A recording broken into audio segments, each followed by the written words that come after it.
Asdiqa, salam alaikum, bonjour ou bonsoir les amis, j'espère que vous allez bien partout où vous vous trouvez. En tout cas, c'est ce que je vous souhaite et pour le meilleur des cas. Bienvenue sur votre chaîne Bled Maharibia qui attend comme toujours vos encouragements. Bien entendu, ça parce que ça nous fait beaucoup de bien. Et merci pour vos gentils commentaires, pour vos précieux conseils et surtout pour vos compliments. Mais abonnez-vous et faites abonner les gens qui sont autour de vous, vos connaissances, vos amis, là où vous êtes tout simplement, et pour être informé. Et cette séquence vidéo se penche une nouvelle fois décidément sur cette Algérie ou son régime incorrigible qui ressemble à cet enfant, un enfant gâté et qui distribue des gâteries un peu partout. C'est ce qu'on appelle la tolérance et la magnanimité dont bénéficie cette Algérie ou son régime de la part de tant de pays et tant d'ONG, de ces organisations non gouvernementales dans le monde et qui est proprement effarante. C'est le moins que l'on puisse dire. Rares, mais très rares, sont les États qui peuvent se targuer de bafouer autant que le fait cette Algérie, en tout cas son régime, les règles de gouvernance interne et externe, bafouant les codes internationaux et qui continuent d'être choyés par une certaine communauté internationale, entre guillemets, décidément frappée par ce qu'on appelle le strabisme. Bien que cet Occident soit engagé dans une lutte existentielle contre l'Empire russe en très difficile régénération, s'agissant de cet Occident, les relations très étroites d'Alger avec Moscou ne semblent déranger personne, en dehors de quelques déclarations publiques et de coups d'éclat, pour ne pas dire de coups de menton virils.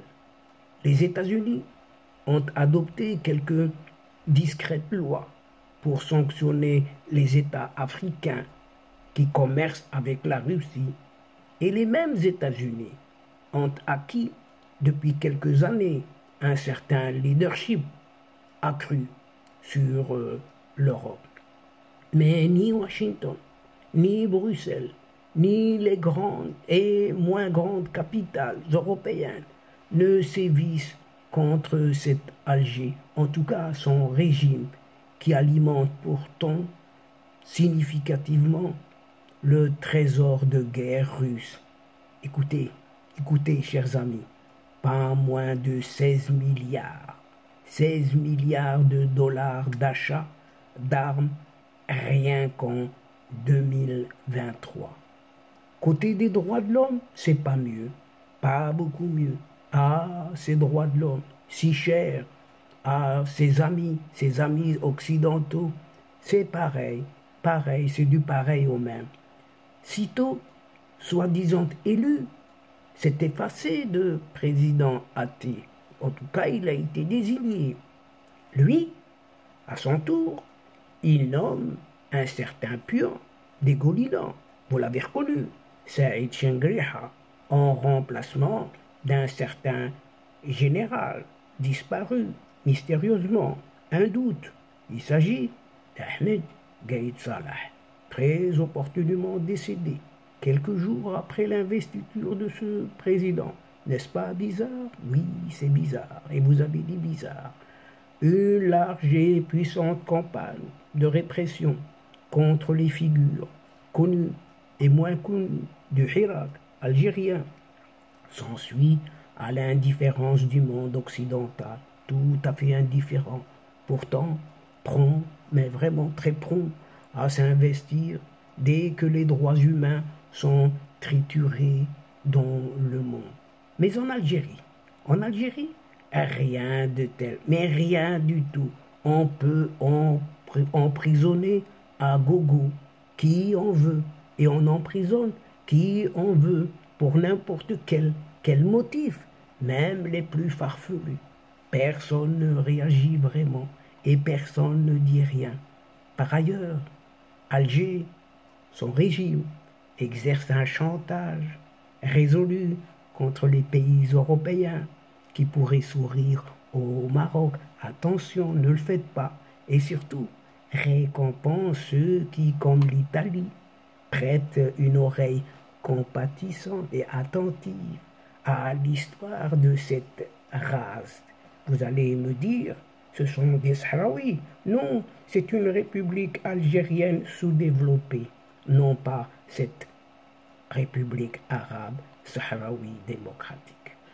Mais l'Union européenne, malgré des préoccupations peu audibles et encore moins convaincantes, ne donne pas l'impression de faire pression sur Alger. Non, son régime au pouvoir. Et ce régime, c'est un enfant gâté. Gâté et on ne peut plus gâter. Sur le plan démocratique, ce soi-disant président algérien athée a été élu, comme ça, sur du papier, des chiffres qu'on a mis noir sur blanc, élu avec 20% seulement des inscrits, à l'issue d'un scrutin Far West, contesté par à peu près tout le monde en Algérie, et qui est peu crédible aux yeux de l'étranger. Personne n'y croit. Mais tout le monde le félicite et semble même se féliciter de la fin de cette longue saga sociale et politique qui avait jeté des millions d'Algériens et d'Algériennes dans les rues pour demander la fin de ce système. Et rien n'y fait.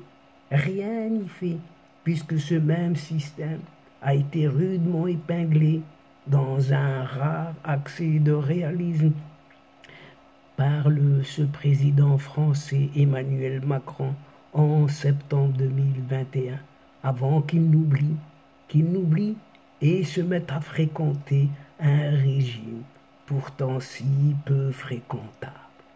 Sur le plan sportif, c'est pas mieux non plus.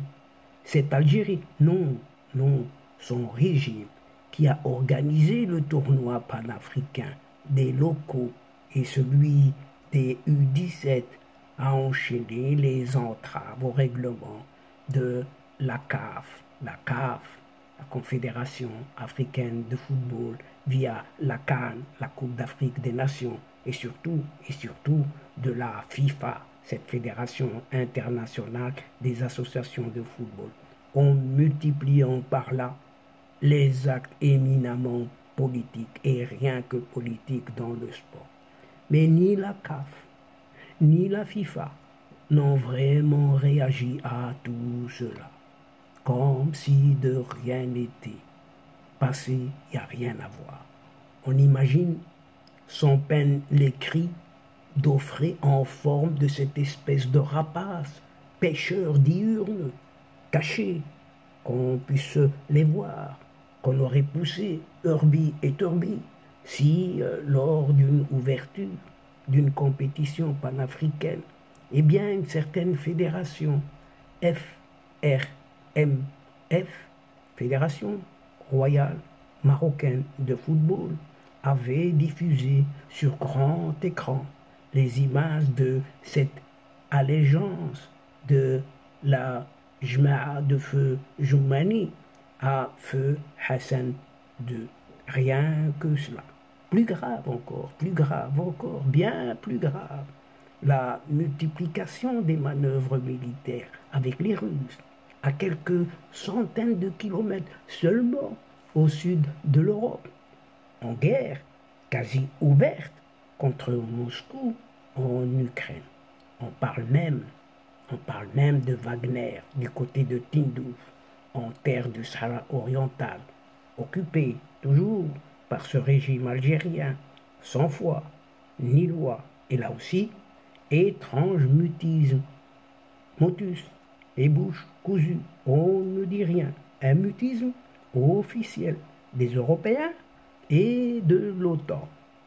Juste des pressions discrètes et des déclarations un peu indignées, rien que cela. Et ces réactions, toutes timides soient-elles, ont fait changer d'orientation à cet effacé de soi-disant président, cet athée sur le groupe Wagner cette fois-ci. Mais la volatilité des positions algériennes est connue pour cela de tous et admise par tous surtout. Étrangement surtout lorsqu'on connaît la solidité des relations entre Alger et Moscou. Moscou qui fournit 80% de l'arsenal militaire algérien. Rien que cela. C'est très peu. Et c'est à se demander les raisons pour lesquelles le régime algérien est si ménagé et si gâté comme un gâteux.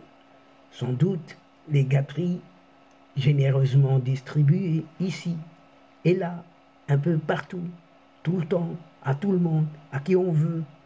La manne énergétique algérienne, gracieusement offerte, fait des miracles et son objectif principal, qui devrait être le développement du pays, de cette pauvre Algérie qui part en vrille de tous côtés, se trouve être le financement d'une certaine animosité à l'égard du voisin d'à côté. De l'argent sur le continent africain, beaucoup d'argent, mais vraiment beaucoup d'argent, dans les chancelleries, individuellement, pour l'obtention d'une certaine canne, Coupe d'Afrique des Nations, 2025, aider aux équilibres budgétaires de certains pays, pourquoi pas? Eh bien, l'argent des hydrocarbures, l'argent algérien, des Algériens et des Algériennes ne sert pas les besoins de développement de cette Algérie, mais l'obsession d'affaiblir et ou d'isoler le voisin d'à côté, qui est ce Maroc. En Italie, une certaine dame, Giorgia Meloni, a obtenu du gaz, beaucoup de gaz, à prix bas, très bas, si ce n'est 50% gratos pour la quantité livrée. Moitié livrée, tout cela en faisant un échange de profil bas devant Alger. C'est ce qu'a fait cette Italienne, la dame Giorgia Meloni. Et en France, on évoque prudemment, très prudemment, avec des gants, un financement de la campagne 2017 du président Emmanuel Macron, qui, dans son tropisme algérien, n'est manifestement pas seulement guidé par la nécessité de régler cette question algérienne, surtout sa mémoire. Et dans toute cette hypocrisie générale, seuls, dit-on, les Chinois, les Russes et les Saoudiens savent y faire avec les militaires d'Alger, ne se laissant impressionner ni par leurs dollars, ils en ont, ni par la méchanceté de ces militaires, ils peuvent l'être encore plus, et encore moins par la bêtise. Il n'y a pas d'autre mot de leur pseudo-président, qui sait très bien mentir, puisque c'est un bonimenteur né. En un mot, comme on sent, on ne pourra que s'étonner, toujours s'étonner de ce paradoxe algérien en Occident.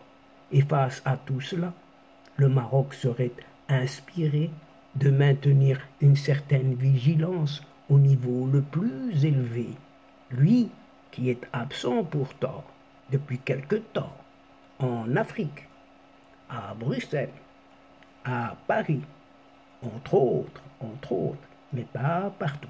Attention. Et donc, chers amis, mesdames et messieurs, c'est ici que prend fin cette séquence, tout en prenant congé de vous, Mais nous espérons vous retrouver très très bientôt avec un immense plaisir et comme d'habitude. Merci pour votre participation. Sans oublier de nous aider mutuellement, d'aider votre chaîne en vous y abonnant afin d'être informé de toutes les nouvelles et surtout, n'oubliez pas de partager autour de vous les séquences vidéo de votre chaîne. Quant à moi, le moment est arrivé juste pour vous dire au revoir les amis et à la prochaine fois. الأصدقاء السلام عليكم ورحمة الله وبركاته مع السلامة